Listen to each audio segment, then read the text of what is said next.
नमस्कार, जय हिंद। मैं हूं राजू सिंह और आप देख रहे हैं नो पॉलिटिक्स। कल 6 दिसंबर 2021 को शिया वक्फ बोर्ड के पूर्व चेयरमैन वसीम रिजवी ने इस्लाम की कुरीतियों से परेशान होकर के हिंदू धर्म स्वीकार कर लिया।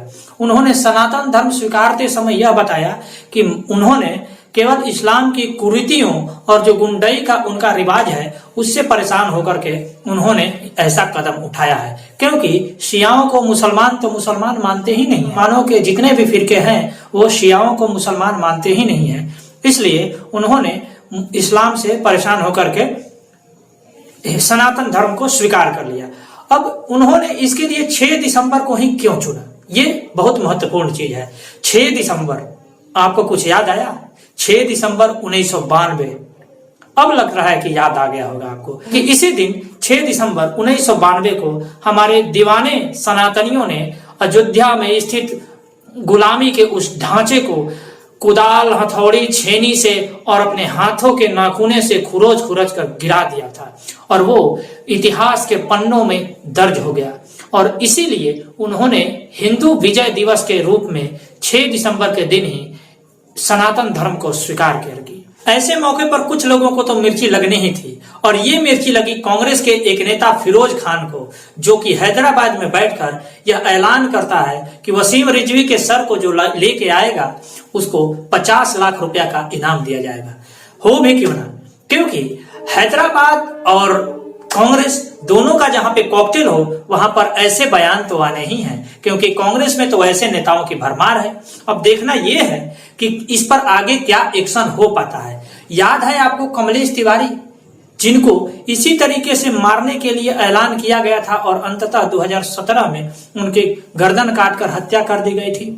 सरकार को ऐसे मामले पर एक्शन तुरंत लेना चाहिए। वहीं बीजेपी के मंत्री आनंद स्वरूप ने कहा कि सारे मुसलमानों को घर वापसी कर लेना चाहिए और मथुरा में स्थित सफेद मस्जिद को हिंदुओं के हवाले कर देना चाहिए। इससे उनको बड़ी पुण्य की प्राप्ति होगी और कोई विवाद भी नहीं रहेगा, क्योंकि सच्चाई भी यही है।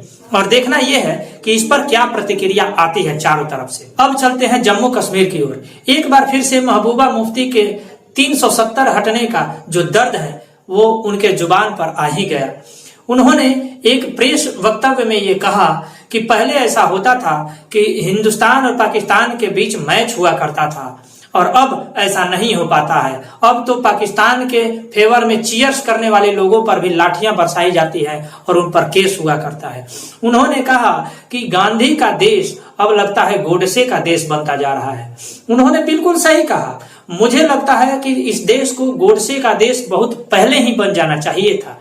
गांधी जी के लिए महबूबा मुफ्ती और पाकिस्तान का दिल भी रोता है भाई, क्योंकि गांधी जी ने पाकिस्तान और उन्हीं के लिए तो सारा कुछ किया है, हिंदुओं के लिए तो कुछ किया नहीं। इसीलिए हिंदू अब गांधी की राह को छोड़ना शुरू कर चुके हैं और ये आने वाले दिनों के लिए एक अच्छा संकेत साबित हो सकता है।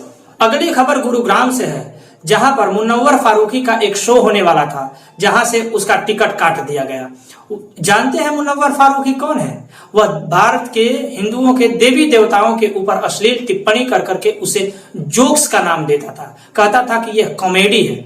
और जब हिंदुओं ने इसका विरोध करना शुरू किया तो लगातार 6 महीने से उसका जहां भी प्रोग्राम होता है वह प्रोग्राम होने से पहले ही निरस्त कर दिया जाता है और ऐसा लगता है कि जैसे हिंदुओं ने अब उसे बेरोजगार बनाने का मूड बना ही लिया है। और ये हिंदुओं के जागृत अवस्था होने का एक प्रमाण है। हिंदू अब धीरे धीरे जाग रहा है और जब तक हिंदू जगेगा नहीं तब तक बचेगा नहीं, क्योंकि जिस तरीके से वामपंथियों और इस्लामिस्टों का घोर यहाँ पे मिलन चल रहा है और घोर कॉकटेल बनाकर हिंदुओं पर टारगेट किया जा रहा है, उसको देखते हुए हिंदू जब तक एकजुट नहीं होगा तब तक उनके बचने की कोई संभावना नहीं है और सरकार और यहाँ का जो तंत्र है वो उन्हीं लोगों का साथ देता है। अगली खबर मध्य प्रदेश के विदिशा से है, जहां पे संत जोसेफ नामक स्कूल के 8 विद्यार्थियों के ऊपर पवित्र जल छिड़ककर उन्हें ईसाई बनाने का मामला प्रकाश में आया है। बताइए नाम क्या है? संत जोसेफ। जहां भी संत जोसेफ और संत माइकल जैसे नाम आए, अर्थात संत वाले नाम आए, वो क्रिश्चियन का स्कूल हो और उसमें धर्मांतरण का कार्य न चलता हो, यह हो ही नहीं सकता। और हम हिंदू कितने मूर्ख हैं कि अपने बच्चों को ऐसे ही संत वाले स्कूल में पढ़ाने पर अपने आप को गौरवान्वित महसूस करते हैं। हमें लगता है कि उसमें बच्चा बहुत कुछ सीखेगा नहीं, वहां पे आपके जड़ों से आपके बच्चे को काटने का प्रयास किया जाता है। उन्हें हाथ के ये रक्षा सूत्र, गले में जो आप कुछ पहनते हैं, शिव जी या पार्वती जी या बजरंग बली का जो माला पहनते हैं, उनको भी पहनने की अनुमति नहीं होती। लेकिन क्रिश्चियन के जो त्योहार होते हैं, जो वहां पे क्रिसमस होता है, वहां पे आने के लिए आपको बाध्य किया जाता है। और ऐसे में जब गार्जियन भी चुप्पी साध लेते हैं तो इसका खामियाजा तो ऐसे ही होते हैं। उनका मन बढ़ता जाता है और वह धीरे धीरे करके आपके बच्चे के दिमाग को हिंदुइज्म से और हिंदुत्व से धीरे धीरे काटते जाते हैं। और जब एक बच्चा अपने जड़ से कटता है तो वह उसको लपकने के लिए कोई दूसरे धर्म मजहब वाले पड़े हुए रहते हैं, चाहे वो ईसाई मिशनरी हो या इस्लामिस्ट हो।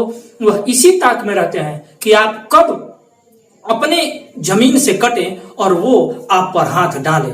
ऐसा ही होता हुआ विदिशा में देखा गया।